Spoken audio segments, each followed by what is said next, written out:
Hello students, मैं doctor Arvinder Kaur MEd की online video classes में आप सभी का बहुत बहुत स्वागत करती हूँ। डियर स्टूडेंट्स, आप सभी जानते हैं कि आप मेरे साथ एमएड सेमेस्टर 3 में paper 11 research method in education part 2 की पढ़ाई कर रहे हैं और हम लोग फर्स्ट यूनिट में जो कि सैम्पलिंग टेक्निक के बारे में पढ़ाई कर रहे हैं, सैम्पलिंग टेक्निक के बारे में जान रहे हैं।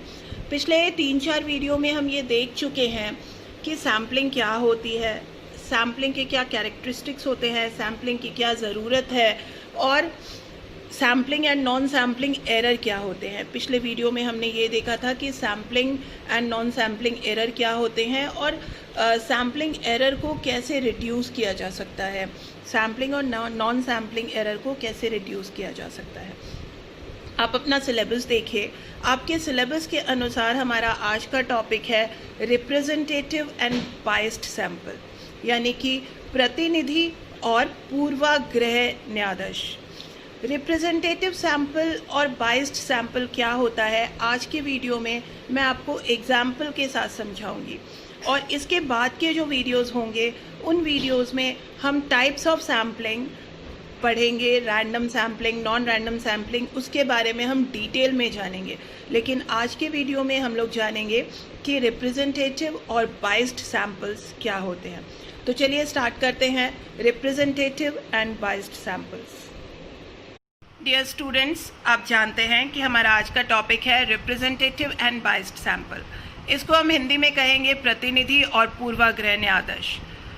तो आइए जानते हैं कि a sample that can be used to make reliable statement about the whole population. एक न्यायाधीश जिसका उपयोग पूरी आबादी के बारे में विश्वसनीय विवरण बनाने के लिए किया जाता है। जैसा कि ये वर्ड बता रहा है रिप्रेजेंटेटिव, रिप्रेजेंटेटिव कहने का ही मतलब ये हुआ यानी कि प्रतिनिधित्व करना। रिप्रेजेंटेटिव सैंपल वो सैंपल होता है जो कि पूरी की पूरी पॉपुलेशन का प्रतिनिधित्व करता है। ये एक ऐसा सैंपल होता है जिसमें कि पूरी पॉपुलेशन का थोड़ा सा कुछ ना कुछ अंश मौजूद होता है। ये पूरी के पूरे पॉपुलेशन को रिप्रेजेंट करता है। That means that we need to able to, तो ये जो न्यायाधीश है ये सक्षम होना चाहिए। किन किन चीज़ों में सक्षम होना चाहिए, इसको वन बाय वन देखिए। सबसे पहला, control and minimize potential biases, capture the variability of the population. इसमें जो भी हमारे पूर्वाग्रह हैं, पूर्वाग्रह मतलब ऐसे सैंपल्स जो कि हमें पहले से अनुमानित हैं, हमें पहले से पता है कि इस तरह से हो सकता है, जो कि बायस्ड है, हम पहले से जानते हैं, तो संभावित पूर्वाग्रह पर नियंत्रण और कम से कम जनसंख्या की परिवर्तनशीलता को पकड़ते हैं।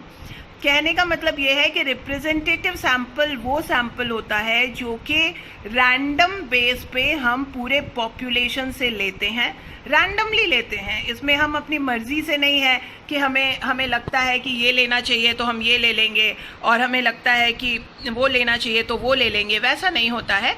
इसमें क्या होता है कि हर एक यूनिट के पास इक्वल अपॉर्चुनिटी होती है सेलेक्ट होने की। कोई भी यूनिट सेलेक्ट हो सकता है और कोई भी यूनिट रिजेक्ट हो सकता है। The sample need to fulfil the following condition. तो ये जो सैंपल होते हैं, जो रिप्रेजेंटेटिव सैंपल होते हैं, ये निम्नलिखित शर्तों को पूरा करने की ज़रूरत होती है। सबसे पहला ये है कि the sampling process must have component of random selection. इसमें रैंडम सिलेक्शन होना चाहिए, प्रोबेबिलिटी बेस्ड सैम्पलिंग होनी चाहिए, मतलब न्यायाधीश की जो प्रक्रिया है उसमें यादृच्छिक चयन का गठन होना चाहिए और संभाव्यता आधारित नमूनाकरण होना चाहिए। दैट मीन्स कि हर एक यूनिट के पास इक्वल अपॉर्चुनिटी होनी चाहिए सिलेक्शन की।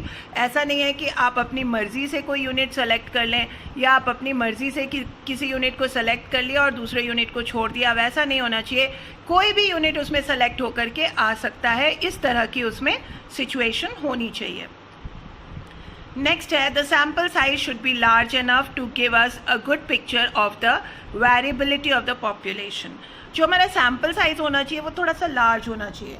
लार्ज इसलिए होना चाहिए ताकि उस सैम्पल में पॉपुलेशन का हर एक अंश आ सके, मतलब जितने भी यूनिट हैं हमारे पॉपुलेशन में, हर एक यूनिट का कोई ना कोई अंश उसमें मौजूद हो। तो ये तभी संभव है ना जब हमारा थोड़ा सैम्पल साइज़ बड़ा होगा। अगर हम बिल्कुल स्मॉल साइज़ का साइज़ लेंगे अपने सैम्पल का, तो हो सकता है कि उसमें पॉपुलेशन के कुछ कैरेक्टरिस्टिक वाले यूनिट हम नहीं सेलेक्ट करें। तो इसलिए हमें सैम्पल साइज़ थोड़ा बड़ा रखना पड़ता है जब भी हम रिप्रेजेंटेटिव सैम्पल की बात करते हैं। चलिए एक एग्जाम्पल में समझते हैं। एक एग्जाम्पल से आप अच्छी तरह से समझ पाएंगे कि रिप्रेजेंटेटिव सैम्पल क्या होता है। इस एग्जाम्पल में समझिए, जैसे कि मैंने एक एग्जाम्पल लिया है। एक टीचर है जो कि 100 स्टूडेंट को क्लास में पढ़ा रहा है। तो ये जो टीचर जो 100 स्टूडेंट को क्लास में पढ़ा रहा है, हम ये जानना चाहते हैं कि इसकी टीचिंग कितनी इफ़ेक्टिव है। तो ये जानने के लिए कि टीचर की टीचिंग कितनी इफ़ेक्टिव है, टीचर ने क्या किया, सिर्फ फर्स्ट बेंच के 10 स्टूडेंट को ही लिया। टोटल 100 स्टूडेंट है, हमने 100 स्टूडेंट में से सिर्फ 10 स्टूडेंट लेने हैं। तो ये टीचर ने क्या किया कि फर्स्ट बेंचर के ही 10 स्टूडेंट को लिया। तो ये जो सैम्पलिंग होगी ये रिप्रेजेंटेटिव सैम्पलिंग नहीं होगी। ये हो जाएगी बाइस्ड सैम्पलिंग। ये रिप्रेजेंटेटिव सैम्पलिंग नहीं है, क्योंकि अगर ये 90% लोग कहते हैं कि टीचर बहुत अच्छा पढ़ाते हैं, तो ये हमारी रिप्रेजेंटेटिव सैम्पलिंग नहीं है, क्योंकि उसमें बैक बेंचर्स नहीं है, मिडिल बेंचर्स नहीं है, एवरेज स्टूडेंट नहीं है। इसमें सिर्फ और सिर्फ फर्स्ट बेंच के 10 स्टूडेंट हैं। तो इसका मतलब ये है कि ये जो सैम्पल है ये रिप्रेजेंटेटिव सैम्पल नहीं है। अब देखिए रिप्रेजेंटेटिव सैम्पल होगा कैसा। रिप्रेजेंटेटिव सैम्पल ऐसा होगा जब क्लास में सभी स्टूडेंट को इक्वल अपॉर्चुनिटी मिलेगी सेलेक्ट होने की। कहने का मतलब ये है कि क्लास में 100 स्टूडेंट की चिट्स बना ली जाएगी, मतलब पेपर में 100 स्टूडेंट के चिट का हर एक स्टूडेंट का नाम लिख करके चिट बना ली जाएगी। 100 चिट्स होंगी और वो 100 चिट्स में से हम कोई भी एक चिट निकालेंगे, या उन 100 चिट्स में से हम कोई भी 10 चिट्स निकालेंगे और उसमें येस और नो लिखा होगा, मतलब टीचर की टीचिंग इफ़ेक्टिव है और नहीं है। तब हमें जाकर के हम कह पाएंगे कि ये हमारी रिप्रेजेंटेटिव सैम्पल है। मतलब उसमें से 10 स्टूडेंट का हमने सैम्पल लिया और 10 स्टूडेंट के सैम्पल से हमने ये पता लगाने की कोशिश की कि 100 स्टूडेंट के बीच में उस टीचर की टीचिंग इफ़ेक्टिव है या नहीं। तो ये रैंडमली होगा और इसमें हर एक स्टूडेंट को इक्वल चांस मिलेगा सेलेक्ट होने का, मतलब यस या नो बात कहने का। तो इसको हम इसी प्रकार से समझ सकते हैं। आई थिंक अब आप क्लियर हो गए होंगे कि रिप्रेजेंटेटिव सैम्पल और बाइस्ड सैम्पल में क्या अंतर है। रिप्रेजेंटेटिव सैम्पल वो होता है जिसमें हर एक यूनिट को इक्वल अपॉर्चुनिटी होती है सेलेक्ट होने की, और बाइस्ड सैम्पल वो होता है जब हम अपनी इच्छा के अनुसार किसी सैम्पल को सिलेक्शन मोड में रख लेते हैं या सेलेक्ट कर लेते हैं। एक और एग्जाम्पल देख करके समझते हैं। जैसे सपोज कीजिए कि ये कुछ हाउसेस हैं या कुछ फैमिलीज़ हैं, और ये जो फैमिलीज़ हैं इसमें हमें प्रोबेबिलिटी बेस्ड सैम्पलिंग करनी है, मतलब कि रिप्रेजेंटेटिव सैम्पल निकालना है। और ये फैमिलीज़ आप ध्यान से देखिए, इस फैमिलीज़ में हर तरह की फैमिली है, ठीक है। जैसे 2 कपल, एक किड, सिंगल मदर, उसके किड्स, और मदर फादर एंड किड्स। तो हर तरह की फैमिली है इसमें। ओनली कपल्स, तो only live in relationship couples, तो इसमें हर तरह की फैमिली है।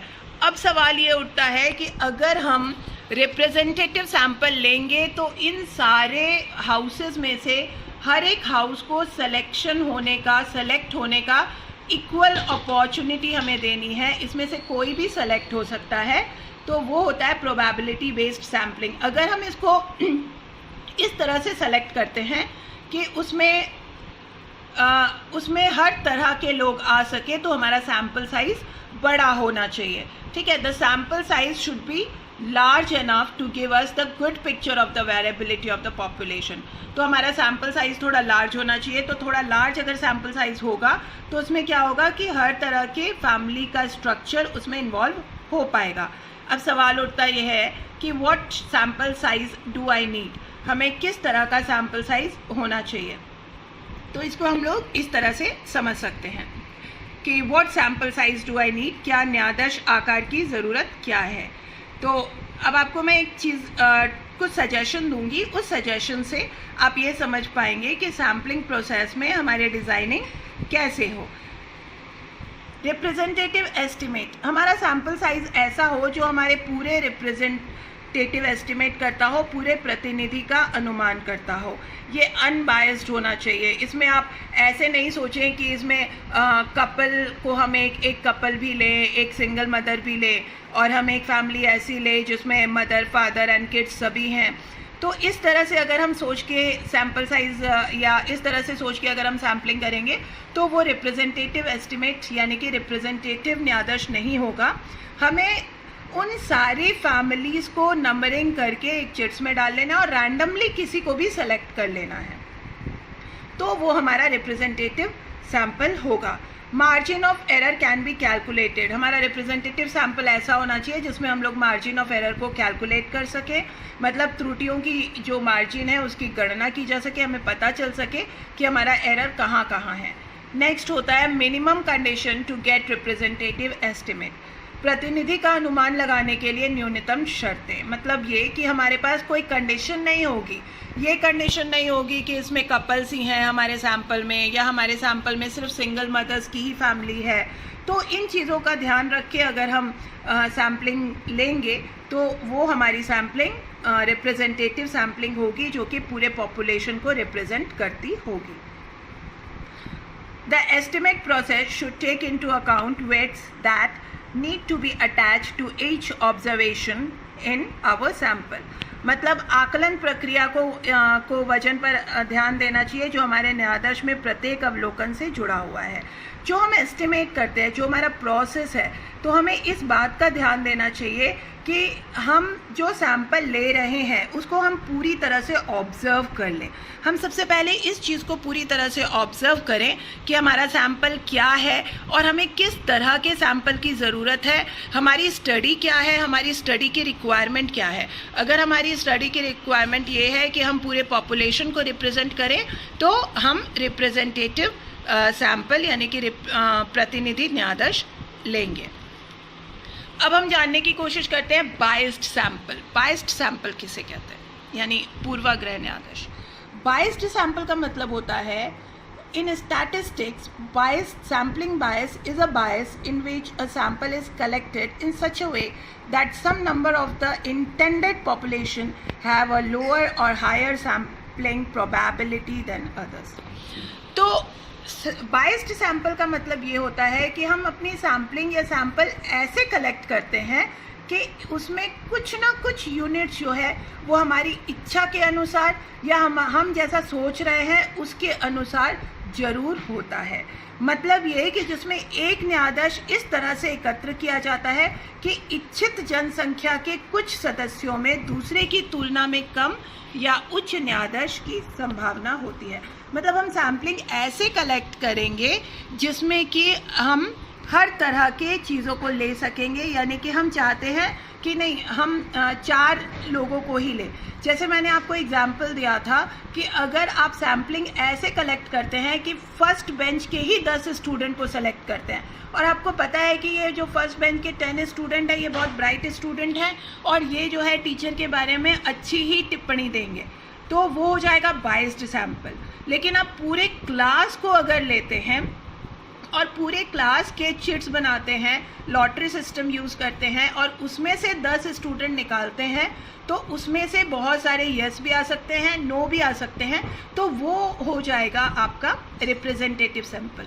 तो आप यहाँ से फ़र्क समझ सकते हैं कि रिप्रेजेंटेटिव सैंपल और बायस्ड सैंपल में क्या अंतर है। बायस्ड सैंपल वो होता है जब हम अपनी इच्छा के अनुसार सैम्पलिंग में कुछ यूनिट्स को इन्वॉल्व करते हैं, और रिप्रेजेंटेटिव सैंपल में हमारी इच्छा नहीं होती है बल्कि कोई भी सैंपल या कोई भी यूनिट को इक्वल अपॉर्चुनिटी होती है सेलेक्ट होने की। तो प्रोबेबिलिटी बेस्ड सैम्पलिंग जो मैंने आपको हाउसेस में बताया था, इसमें है ये बायस्ड सैंपल। ये बायस्ड सैंपल क्यों है? ये इसलिए है, देखिए, एक जो हमने सैंपल लिया है उसमें सिंगल मदर है, एक सैंपल लिया उसमें सिंगल फादर है, और एक सैंपल लिया है उसमें कपल है, और एक सैंपल लिया इसमें फैमिली है। मतलब हम 4 हाउसेस ले रहे हैं और ये 4 हाउसेस चारों अलग अलग क्राइटेरिया के हैं, अलग अलग तरह के हैं। तो अगर हमें इस तरह से कैरेक्टरिस्टिक्स निकालना है अपनी पॉपुलेशन का, जिसमें कि हम हर एक फैमिली को रिप्रेजेंट करें या हर एक फैमिली की क्वालिटीज़ को जानने की कोशिश करें, तो बात अलग है। लेकिन अगर हम पूरे पॉपुलेशन के को रिप्रेजेंट करना चाहते हैं तो उसमें हम रिप्रेजेंटेटिव सैम्पलिंग इस्तेमाल करेंगे। तो डियर स्टूडेंट, आई थिंक आपको ये समझ में आ गया होगा कि बाइस्ड सैंपल और रिप्रेजेंटेटिव सैंपल क्या होता है। मैं एक बार फिर से दोहरा देती हूँ कि बाइस्ड सैंपल वो सैंपल होता है जिसमें हम अपनी इच्छा से यूनिट्स को इन्वॉल्व होने देते हैं या यूनिट्स को सेलेक्ट होने देते हैं एज अ सैंपल, या फिर रिप्रेजेंटेटिव सैंपल वो होता है जिसमें कि पूरे पॉपुलेशन में सभी यूनिट्स के पास इक्वल अपॉर्चुनिटी होती है कि कोई भी यूनिट को सेलेक्ट किया जा सकता है और वो रैंडमली होता है। तो यही दोनों में यही फ़र्क है कि एक में आप अपनी इच्छा के अनुसार सैंपल को सेलेक्ट कर सकते हैं और दूसरे में होता है कि उसमें आपकी इच्छा नहीं होती है, बल्कि हर एक यूनिट के पास इक्वल अपॉर्चुनिटी होती है सेलेक्ट होने की, रैंडमली सेलेक्ट होने की। So this is the representative sample and bias sample. आज के वीडियो में अगर कोई भी कन्फ्यूजन है और कोई भी चीज़ आपको नहीं समझ में आ रही है तो आप इवनिंग की क्लास में मुझसे अपने सवाल कर सकते हैं या फिर कमेंट में भी लिख के अपने सवाल कर सकते हैं, व्हाट्सएप कर सकते हैं। आज के लिए इतना ही। नेक्स्ट वीडियो में हम लोग रैंडम सैम्पलिंग के बारे में पढ़ेंगे। Thank you so much.